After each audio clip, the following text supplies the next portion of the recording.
want to thank everybody for joining us tonight for the fireside chat with Lyndon LaRouche for Thursday, January 13th.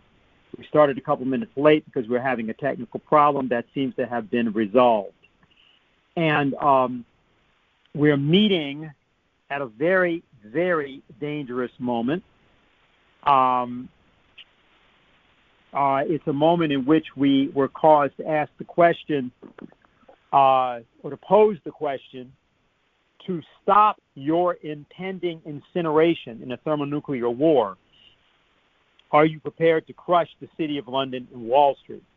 Now, what this refers to is that in the last week, there have been many different statements made by American representatives of the State Department who have taken it upon themselves to mortgage the future of not merely the United States, but the transatlantic world on a adventure to attempt to bludgeon Russia and China into a certain kind of imperial military ambition. Now, in part, this may be certain people, if they're, as they say, talking out of their ass. But the problem involved is that there is nothing at the moment, at least in the public, coming from the presidency of the United States that is militating against that impression. This has to do, as people may or may not know, and we'll talk about this in some detail a little later, with respect to the confrontation between Russia and NATO that's shaped around or seems to be shaped around Ukraine. But then there's also Kazakhstan, where there was just an attempt to launch a kind of Islamic State coup. And that didn't work. It was prevented. It didn't occur.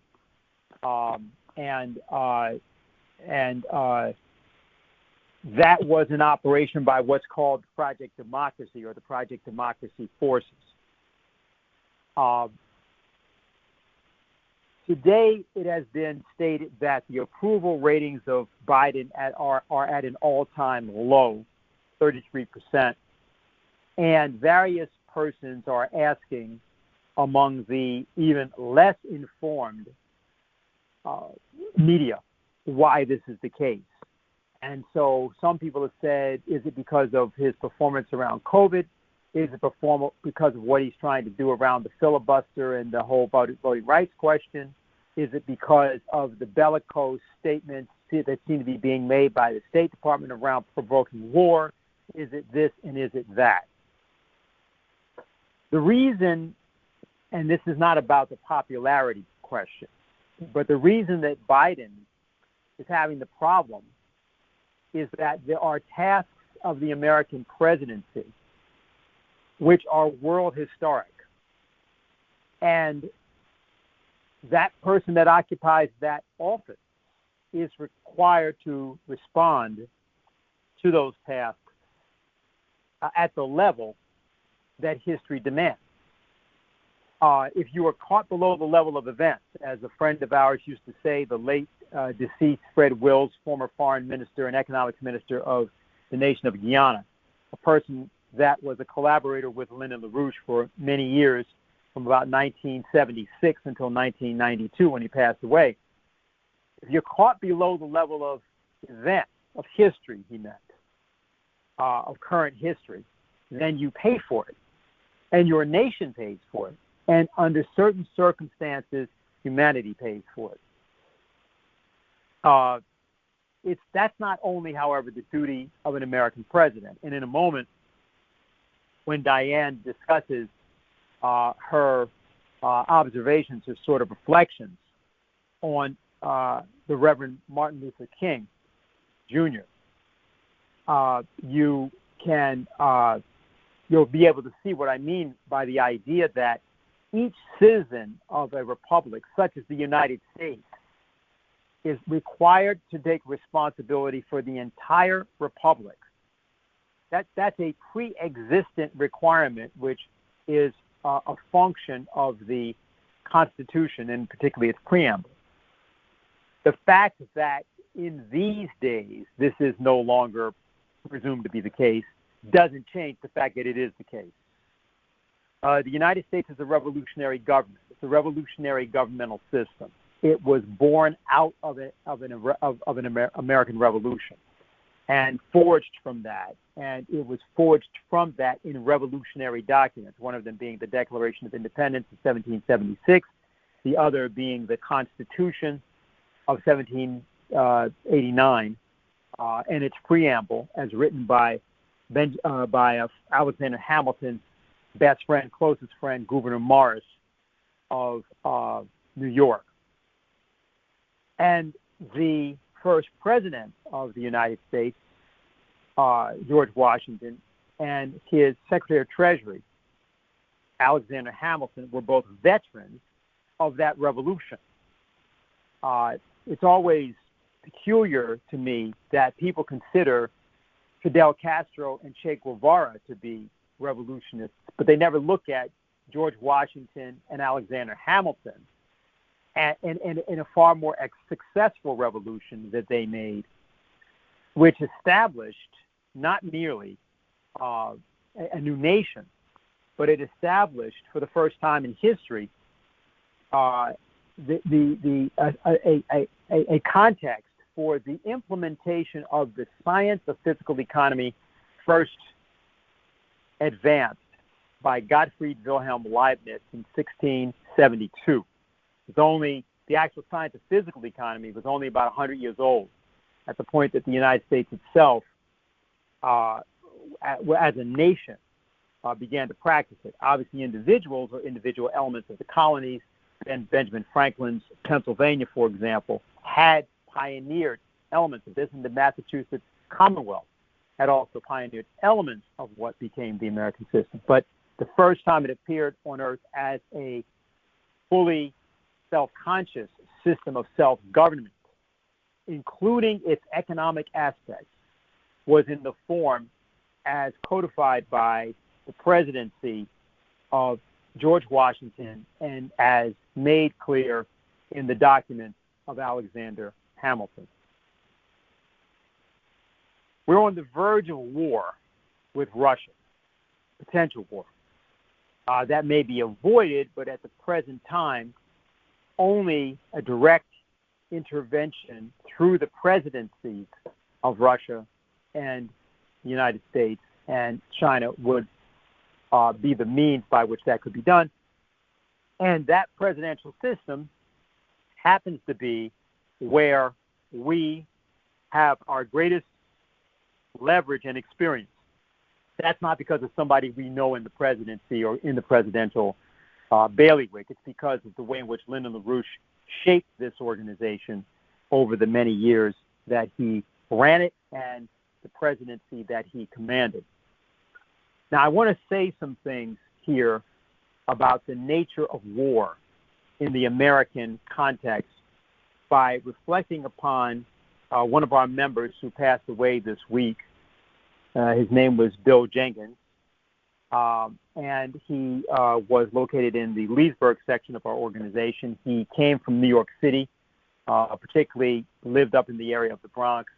His father was a minister in Harlem for many decades, and Bill was very affected by him. He joined as a volunteer the American military at the age of 19, and this was about 1960, 61, thereabouts. He distinguished himself in the eyes of certain of his trainers who decided that he had the skills that would make him a member of a special or elite team. He didn't know what that team was going to be deployed to do. Well, that team was employed as a secret team. It's what became known later popularly as the shadow people, the people that never existed in the wars we never fought. Those wars were in Laos, and in Cambodia. And in the context of those special missions, Bill was required to do things which were unspeakable. And he did them in the service of his country. These were things that were done with no identification, no dog tags. They were things that required jumping out of a helicopter at 20 feet in the air and dropping and rolling with a team of another approximately 4 people for the purpose of eliminating whole villages in a period of a few minutes, and of eliminating any trace of yourself so that you can get picked up again. Wars we didn't fight, you see, so that when he was discharged, there was no record of his service. This is not an unfamiliar story to some people, including some of the people who are on the phone call right now. And apart from the fact that this sort of so-called warfare, something that he had no inkling that he was supposed to be doing, but he believed he was doing it to fight communism. That's what he was told. These are governments that we've got to do something about because they're godless communists and they're totalitarian and they're dictatorships, and we must defeat them. And then you find yourself involved in all sorts of activities which you must find a way to honorably, let's say, change. And he did that. And in doing that, what happens is when you're discharged and you look at your service record and it says that you were in Germany the entire time, you realize that you don't exist. Or what you did is seen as you didn't exist. When we talk about extraordinary rendition, when we talk about drone warfare, when we talk about all these things that we have had American military personnel doing, now I want you to conceive of what these people from the State Department, with their words to Vladimir Putin and others about human rights, what they really represent, and how they're really seen by many of the people in the American military that would cause to do those things. Bill's father was a minister, as I say, and he was himself particularly religious. Afterwards, he was involved after his service and so on in some organizations. He met our organization in 1981, going to some classes up at Bronx Community College by one of our members, Fernando Oliver, and he liked what he heard.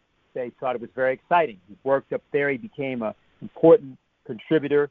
He moved into our Leesburg operation, worked there for many, many years, decades, doing all sorts of things, working in the field, working on our press staff, working in our printing operation, working in our bookstore, doing anything that was needed. And he was a personal friend of mine. During the first Gulf War, he went through a crisis at the time that the bombing occurred, kind of a flashback situation. Some people know about these things. And we talked. And one of the things that made Bill or helped Bill stay sane was his knowledge of the work that we were doing with several of the people from the Civil Rights Movement, this being Amelia Boynton Robinson and people like the Reverend James Bevel and others, because he was highly competent and capable in the field of violence. But he also understood that there was a higher idea, which he had gotten from our organization, from Lyndon LaRouche in particular, and his true service to his country, which had been betrayed in the 1960s, was found in his adherence to the concept of the presidency that Lyndon LaRouche represented to him in the 1980s and the 90s and subsequently. So this is said by way of trying to give people a way of thinking about why each American is responsible tonight to determine the answer to that question and to determine what to do about how to answer that question, which is, again, if you are faced with your own impending incineration and that of your nation in a thermonuclear war, are you prepared to crush the City of London and Wall Street? And how does one do that? How do you use nonviolent direct action to do that? How do you use ideas to do that? And by what means do you come up with the conceptions that allow you to supersede, to transcend the paradoxical hell of contradiction that you seem to be caught in, or your nation seems to be caught in? This, of course, is what Helga Zepp-LaRouche has been talking about around the Committee for the Coincidence of Opposites and other things. And so what we're going to do now is go right to Diane, who has been thinking about these things. People know her and know why she would be on, and she has a very particular set of reflections she'd like to give us. We're coming up on the Martin Luther King weekend. The Saturday will be his actual birthday, and then Monday will be the official holiday. So I'd ask everybody to listen closely. Diane? Yes, great. Thanks, Dennis. So just, I think I'll start again with this nuclear war danger, which is very real, and partly what makes it the more dangerous is people's lack of knowledge about what is going on and the serious nature of it, and I would say not least of which the history of what happened with both Russia and China in World War II and wars related to World War II. In the case of China, the occupation by the Japanese, etc. There are certain things when they say red lines. This is not like Obama's red line about Syria or something. These are things that they know the people of their nations would find intolerable, and if you push them, they will be forced to respond asymmetrically, as they say. And that includes the coup in Ukraine, which was orchestrated by the Obama administration in the winter of 2013 going into 2014, where Victoria Nuland, who is back again with the State Department under Biden, people may remember, if you're old enough, her phone call where she was overheard saying F the EU, talking to her friend, then Ambassador to Ukraine, Jeffrey Pyatt, about who we were going to install in the Ukrainian government. And to say that they are sympathetic to Nazism would be an understatement. If people know who Stepan Bandera was, he was the collaborator of Hitler in Ukraine. He brutally murdered tens of thousands of Jews, of Poles, Russian speakers. You now have torchlit marches on his birthday and other days of tens of thousands of people in Ukraine with giant photographs of this guy. So imagine if Germany were to hold torchlit marches with pictures of Adolf Hitler, the world would be quite aghast. But that is the regime that's been brought in Ukraine. And what people also may not consider is the Soviet Union lost 27 million lives in World War II through a very brutal war. The German Nazis were trying to run a war of annihilation, and people fought with everything, speaking of tooth and nail. And in fact, 1 out of 6 Russians died. So for Putin, this is very personal because his own older brother starved to death in the siege of Leningrad, now St. Petersburg. His mother was almost carted away. They thought she was dead, and I guess they had teams going through to clear out the corpses, and they figured if she wasn't dead, it was close enough, and his father stopped them from taking her and nursed her back to health, and Putin was born later. So it's very, very personal if you're going to support people marching around behind photographs of Nazi collaborators wearing swastikas on their sleeve and shelling Russian-speaking people in eastern Ukraine, which is what is going on. So So Russia has announced on numerous occasions that it is a red line, that they will not tolerate ethnic cleansing of 500,000 people with Russian passports in the East, and that they will do something. Also, they have pointed out that every agreement that was given, and now it is known indeed that in February, I believe, of 1989, was it then? Yeah, James Baker III. Well, the wall came down in 89, so I guess it was maybe 90. James Baker III promised Gorbachev that NATO would not move 1 inch to the east, but in fact, NATO has gobbled up country after country. At least 14 additional nations have joined NATO since the Berlin Wall came down, and there's been no stopping, and the Warsaw Pact no longer exists. Helga LaRouche has been very clear. Senator Richard Black, who's spoken at Schiller Institute conferences, has been clear there is no purpose for NATO. There is a need, as Putin has called for, and as Helga proposed, a need for a new security architecture, because what we can be worried about is terrorism, drug trafficking, human trafficking, and also we should take certain scientific initiatives to protect the Earth from asteroids and comets, and forecast earthquakes, and stop pandemics, stop millions of people from starving to death. These are things that our nations should be cooperating on.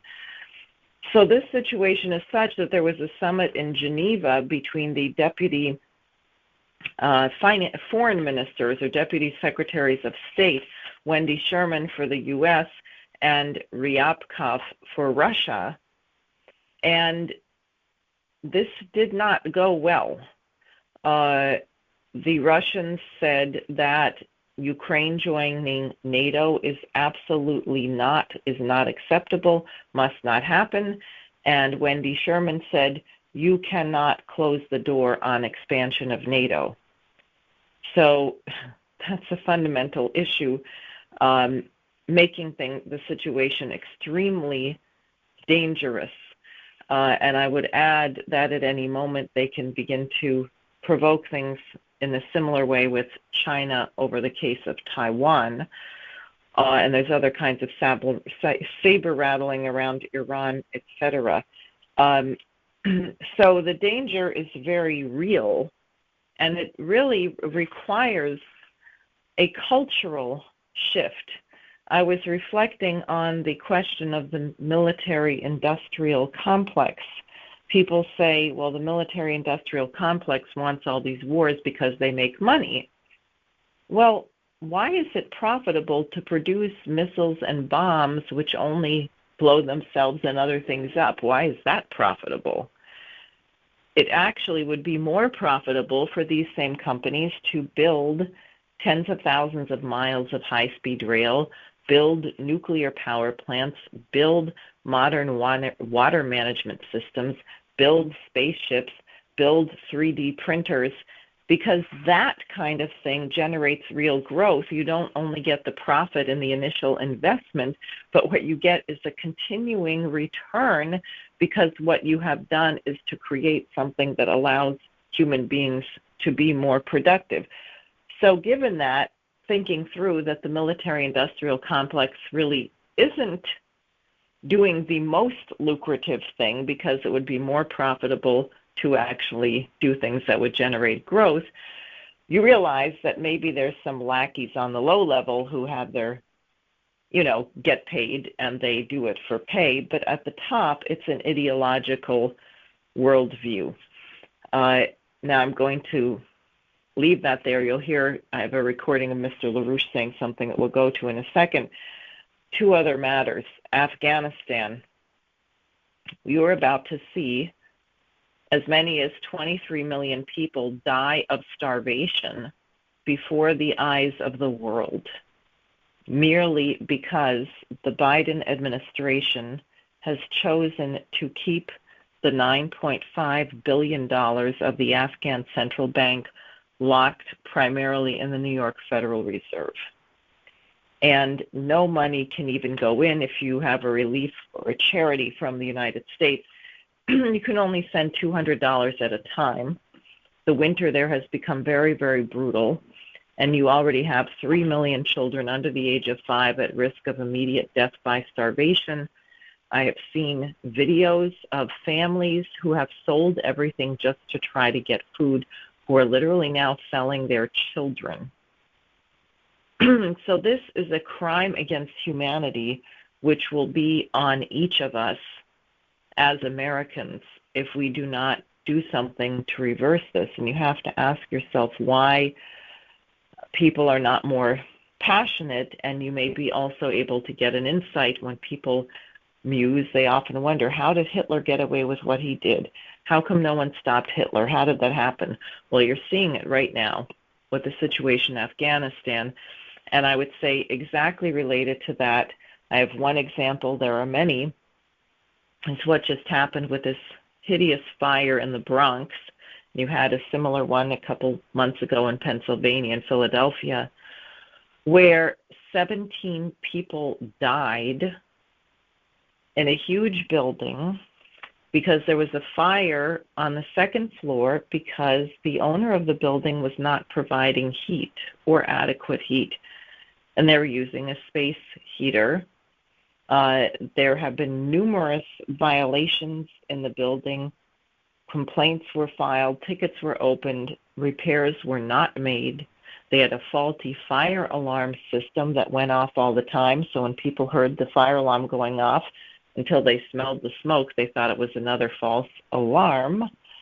And affected by the pandemic, you had understaffing of the fire department, so instead of teams of 5 running an engine truck, you had 4, so they were down by 20%. So now I went to a press conference they had there today, and here it is. The fire was Sunday, Monday, Tuesday, Wednesday, Thursday. 4 days later, no one is paying the hotel where they have moved everybody. They are giving each family 1 room, so you have beds with 4 and 5 people sleeping in them. You have families now completely infected with COVID because they're all in 1 room, and no one has paid the hotel, so the hotels are saying, we're going to have to throw you out. And they're sending people either to homeless shelters or telling them to move back into a building which is not inhabitable because it is absolutely filled with smoke and soot and broken windows. But some people are in it now, and at the press conference, a woman who was speaking asked everyone who was residents of the building to answer, for she said, do you have heat? And they all yelled, no. So how can this be going on in the United States? And anyone who thinks that other people all over the world are not aware that this is how the United States treats its own citizens, then they are not surprised that we would let millions of people die of starvation in Afghanistan. So that's what we have to change. And it is a profound cultural and moral change that has to occur. And that's why I always appreciate the celebration of the birth of Martin Luther King, because he really embodied a Christian spirit. And so what I wanted to do and want to do now is ask Charles to play for you just excerpts. This was a 37-minute speech by Lyndon LaRouche given January 19th, 2004 in Talladega, Alabama, where he was introduced by civil rights movement leader Amelia Boynton Robinson. For people who saw Selma, this is the woman who hosted Martin Luther King in Selma, and herself was beaten and left for dead on the bridge on Bloody Sunday, and she was a great friend of Lyndon and Helga Zepp LaRouche.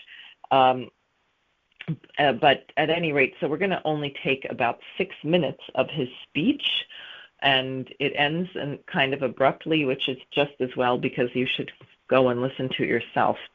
So if we could have that, Charles. We have two problems, I think, which should be the basis for reflecting on Martin's life today.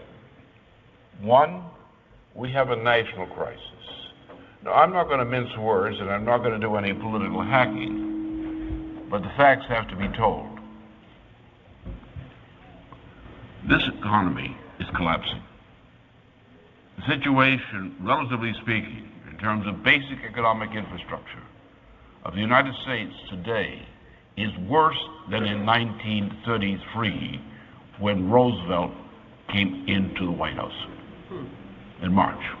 That is, you look around you, infrastructure, energy, so forth, the conditions of life of our people around the world. And don't look in the big cities where they put on a facade and say things are fine. Look in the communities. For example, Detroit now has half the population it used to have.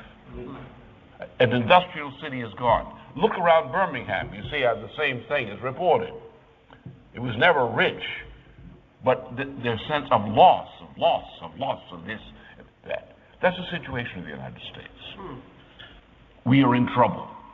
And look at the world. The world faces a great crisis. And the United States faces a great crisis in dealing with the world. The largest concentrations of population of the world are China, for example, 1.3 billion or more. India, over 1 billion. Then you have Pakistan, Bangladesh, and the countries of Southeast Asia. This is the greatest concentration of population on this planet. It's an emerging part of the world. The question is, what's the relationship of the United States to these people of Asia who represent, in by and large, different cultural backgrounds than those of us in the United States or in Western Europe?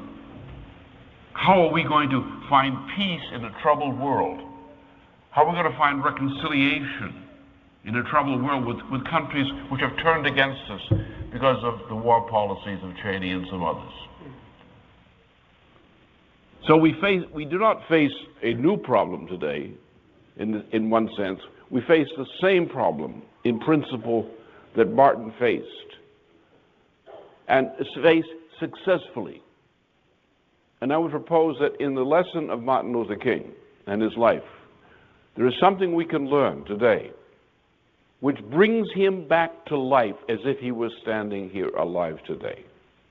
There's something special about his life, his development, which should be captured today by us, not only in addressing the problems of our nation, which are becoming terrible, but the problems of our relationship with the world as a whole.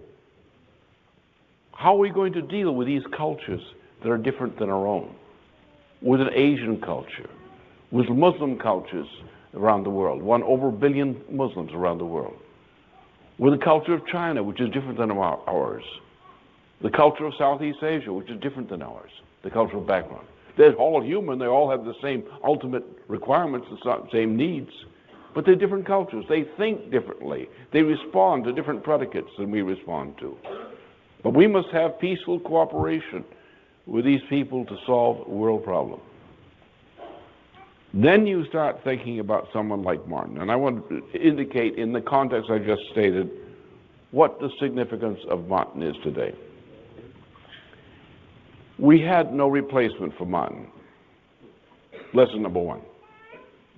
Martin was a unique personality. He was not a talented person who happened to stumble into leadership and could be easily replaced by other leaders who would learn the job and take over afterward. We had no replacement. No one in the position to replace him. Many wished to be, they didn't have it. So this is the problem. We have a population, we have a world in which there's a shortage of people who actually understand fully the meaning of the difference between man and beast. That man is a creature, as defined by Genesis 1, is made in the likeness of the creator of the universe. This is us.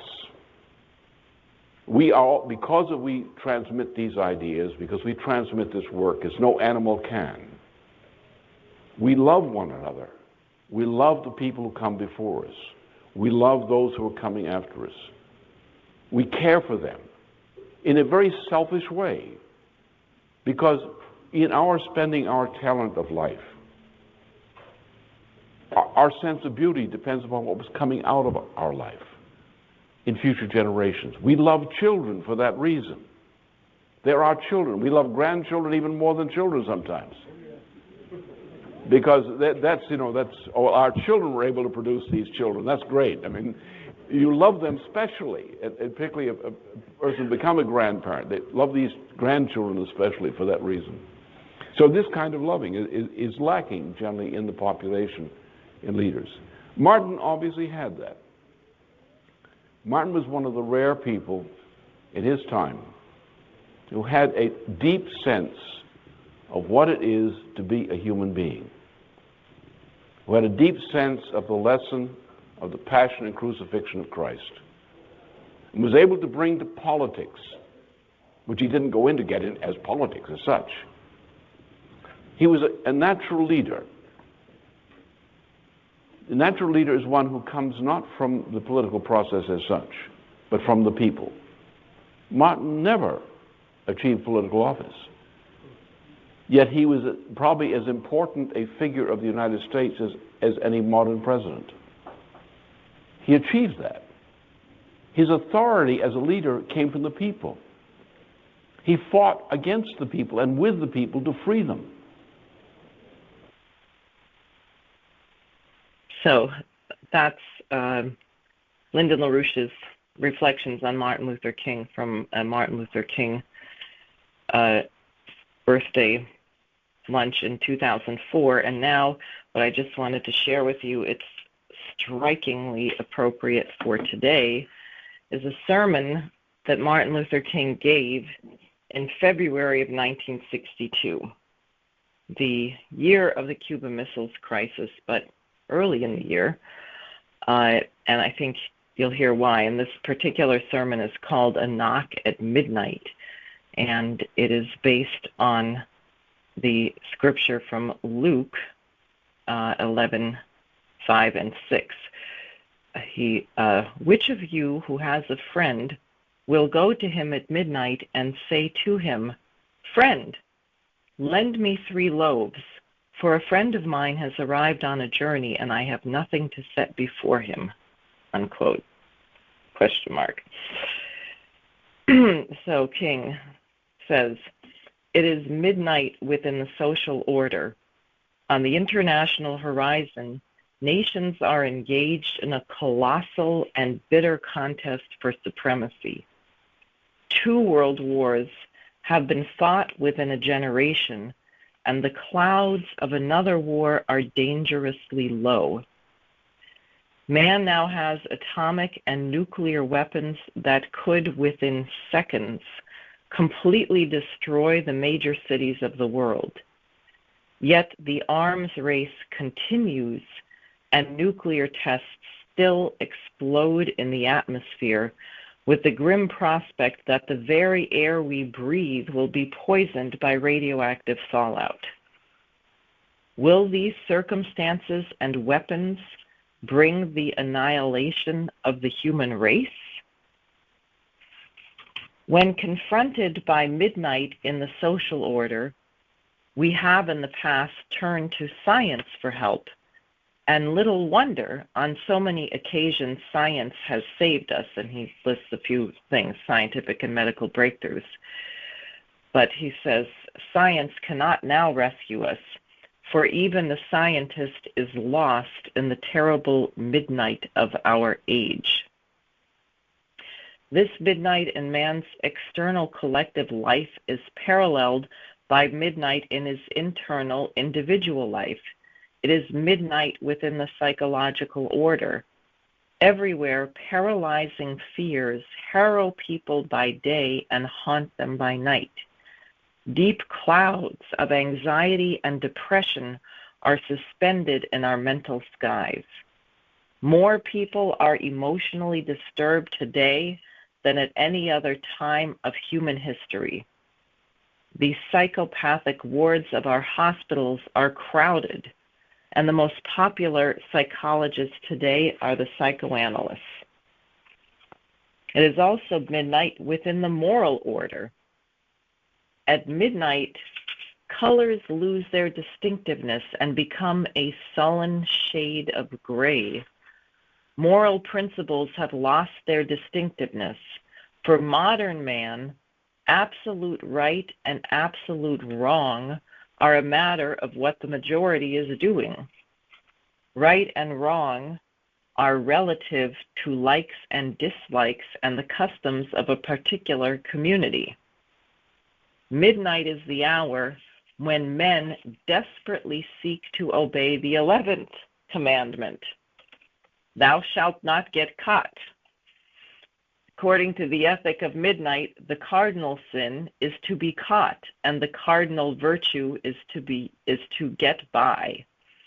It is all right to lie, but one must lie with real finesse. It is all right to steal if one is so dignified that, if caught, the charge becomes embezzlement, not robbery. And I'm skipping a rather large section of the sermon here to get to his conclusion. Midnight is a confusing hour when it is difficult to be faithful. The most inspiring word that the church may speak is that no midnight long remains. The weary traveler by midnight who asks for bread is really seeking the dawn. Our eternal message of hope is that dawn will come. Our slave foreparents realized this. They were never unmindful of the fact of midnight, for always there was the rawhide whip of the overseer and the auction block where families were torn asunder to remind them of its reality. Faith in the dawn arises from the faith that God is good and just. When one believes this, he knows that the contradictions of life are neither final nor ultimate. He can walk through the dark night with the radiant conviction that all things work together for good for those that love God. Even the most starless midnight may herald the dawn of some great fulfillment. At the beginning of the bus boycott in Montgomery, Alabama, we set up a voluntary carpool to get the people to and from their jobs. For 11 long months, our carpool functioned extraordinarily well. Then, Mayor Gale introduced a resolution instructing the city's legal department to file such proceedings as it might deem proper to stop the operation of the carpool or any transportation system growing out of the bus boycott. A hearing was set for Tuesday, November 13, 1956. At our regular weekly mass meeting, scheduled the night before the hearing, I had the responsibility of warning the people that the carpool would probably be enjoined. I knew that they had willingly suffered for nearly 12 months, but could we now ask them to walk back and forth to their jobs? And if not, would we be forced to admit that the protest had failed? For the first time, I almost shrank from appearing before them. When the evening came, I mustered sufficient courage to tell them the truth. I tried, however, to conclude on a note of hope. We have moved all these months, I said, in the daring faith that God is with us in our struggle. The many experiences of days gone by have vindicated that faith in a marvelous way. Tonight, we must believe that a way will be made out of no way, unquote. Yet I could feel the cold breeze of pessimism pass over the audience. The night was darker than 1,000 midnights. The light of hope was about to fade and the lamp of faith to flicker. A few hours later, before Judge Carter, the city argued that we were operating a private enterprise without a franchise. Our lawyers argued brilliantly that the carpool was a voluntary share-a-ride plan provided without profit as a service by Negro churches. It became obvious that Judge Carter would rule in favor of the city. At noon, during a brief recess, I noticed an unusual commotion in the courtroom. Mayor Gale was called to the back room. Several reporters moved excitedly in and out of the room. Momentarily, a reporter came to the table where, as chief defendant, I sat with the lawyers. "Here's the decision you've been waiting for," he said. "Read this release." In anxiety and hope, I read these words. The United States Supreme Court today unanimously ruled bus segregation unconstitutional in Montgomery, Alabama. My heart throbbed with an inexpressible joy. The darkest hour of our struggle had become the first hour of victory. Someone shouted from the back of the courtroom, "God Almighty has spoken from Washington." The dawn will come. Disappointment, sorrow, and despair are born at midnight, but morning follows. Weeping may endure for a night, says the psalmist, but joy cometh in the morning. This faith adjourns the assemblies of hopelessness and brings new light into the dark chambers of pessimism. That's the sermon, and I think everybody listening can hear how very applicable that is for what we are currently experiencing, and also the point of not knowing when there's going to be a break, but not by doing nothing. People had been struggling and walking and organizing for nearly a year when this word came down from the Supreme Court, and it certainly was not guaranteed, but they knew that they weren't going to stop until they succeeded. So that's what I have. Okay, we'll open the queue. And as people are thinking about either reflections, questions, comments, let me just indicate something about this coming Monday. There's an emergency seminar that we are holding, which is called Injustice Anywhere is a Threat to Justice Everywhere. International Seminar to Stop the Murder of Afghanistan, January 17th, Martin Luther King Day. And it says, as the year 2022 opens, let us all over the world turn our thoughts not only to Martin Luther King, but to his mission, the establishment of a beloved community of all mankind. We must come to realize that the greatest disease threatening humanity is depraved indifference, shown most spectacularly in the deliberate starvation right now of millions in Afghanistan, quote, in the name of human rights. Moreover, if you let such an injustice happen to others, the same injustice will sooner or later happen to you. 17 people just died in a horrific fire in the Bronx. There were more than 24 previously reported violations at that building. Among the dead were 8 children, but hundreds of thousands of children are about to starve to death in Afghanistan. The causes of the death of innocent children in Afghanistan and in the Bronx, the cause is the same.